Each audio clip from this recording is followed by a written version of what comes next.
Hello students, आज हम बात करेंगे कि एक बैंक किस प्रकार से साख सृजन करता है। साख सृजन का मतलब है क्रेडिट क्रिएशन।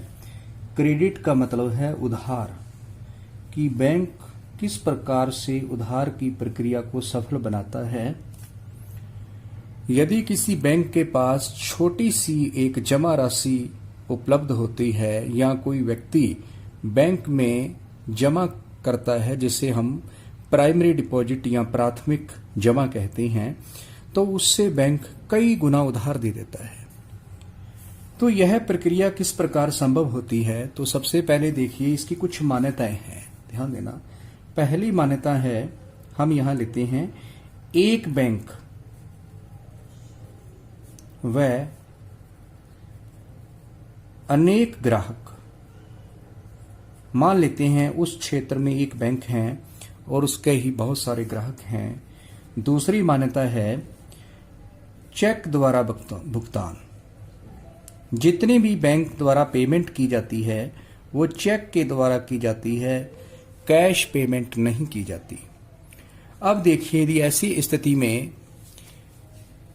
यदि किसी बैंक के अंदर एक व्यक्ति ए मान लेते हैं 10,000 रुपये जमा करता है, इसको हम कहते हैं प्राथमिक जमा, या हम इसको कहेंगे प्राइमरी डिपॉजिट। तो देखिए इसे किस प्रकार से बैंक कई गुना उधार दे देता है। तो यहां मैं ग्राहक लेता हूं। ए ग्राहक जो है बैंक में आता है और 10,000 रुपये जमा करता है। ये उस बैंक में एक प्राथमिक जमा है। तो देखिए, मान लेते हैं, यहां मानना पड़ेगा कि बैंक को कुछ जो है उस जमा का कुछ हिस्सा सीआर के रूप में कहें, कैश रिजर्व के रूप में अपने पास रिजर्व रखना पड़ता है। उसका प्रतिशत जो है आरबीआई के द्वारा निर्धारित होता है। तो यहाँ जो रिजर्व रेशो है वो प्रतिशत के रूप में होता है। मान लेते हैं 10% है, ये मान लेते हैं। तो इसका 10,000 का 10% हुआ 1,000 रुपया।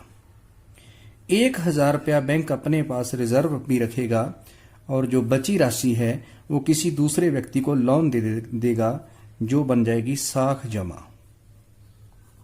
और वो कितना लोन देगा? 9,000 रुपया दे सकता है।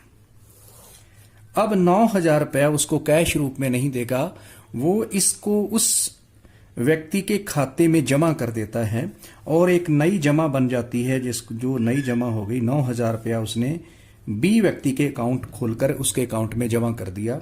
अब इस जमा का पुनः 10% रिजर्व रखकर, यानी 10% हुआ 900 रुपया, और बाकी जो बचा वो एक तीसरे व्यक्ति को लोन दे सकता है। वो बचा 8100 रुपए। 8100 रुपए किसी तीसरे व्यक्ति को, सी व्यक्ति जो लाइन में खड़ा है, उसको उसने लोन पास कर दिया और वो भी उसको कैश रूप में न देकर उसके खाते में जमा कर दिया। ये उसके में डिपॉजिट है। इस डिपॉजिट का पुनः 10% यानी 810 रुपए अपने पास रिजर्व रख लेगा। तो ये बन गया 7290 रुपए किसी अन्य व्यक्ति को लोन दे सकता है। तो यह मान लेते हैं डी व्यक्ति को उसने लोन पास कर दिया और ये 7290 रुपए उसके अकाउंट में जमा कर दिए, और इसका पुनः 729 रुपए यानी 10% 729 रुपए रिजर्व करके, और बचे ये 6561 रुपए फिर बचते हैं। ये किसी ई व्यक्ति आगे वाले जो कतार में खड़ा है उसको लोन दे देगा। 6561 रुपए उसके खाते में ऋण के रूप में जमा कर देगा।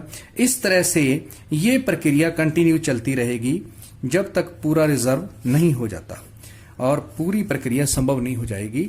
यानी कहने का मतलब, जो 10,000 रुपया रखा था, ये पूरा का पूरा 10,000 रुपया बैंक में ही जमा के रूप में पड़ा रहेगा, और बची राशि का जो है वो साख जमा उत्पन्न कर देगा। अब ये कितनी साख जमा हो जाएगी, इसका भी एक फॉर्मूला है। यहां देखिए, जो टोटल डिपॉजिट होती है, कुल जमा का सूत्र है प्राथमिक, जो प्राइमरी जमा है पीडी यानी प्राइमरी डिपॉजिट है, उसको आर से क्या कर दिया जाए कि प्रतिशत से डिवाइड किया जाता है, यानी 10,000 जो हम प्रारंभिक जमा था और आरआर हमारा जो है रिजर्व है 10%, यदि हम इससे इसको भाग देते हैं 10% से, तो ये कितना निकलेगा,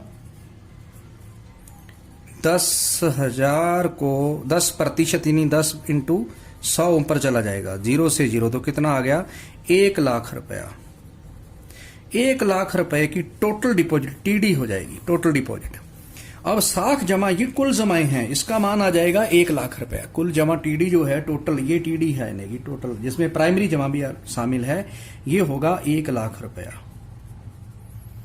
और इसमें से 10,000 उसमें रिजर्व रख लिया, तो साख जमा कितनी बन जाएगी, 90,000। इसमें से निकाल देंगे तो इसका मतलब 90,000 रुपया वो लोन दे देगा।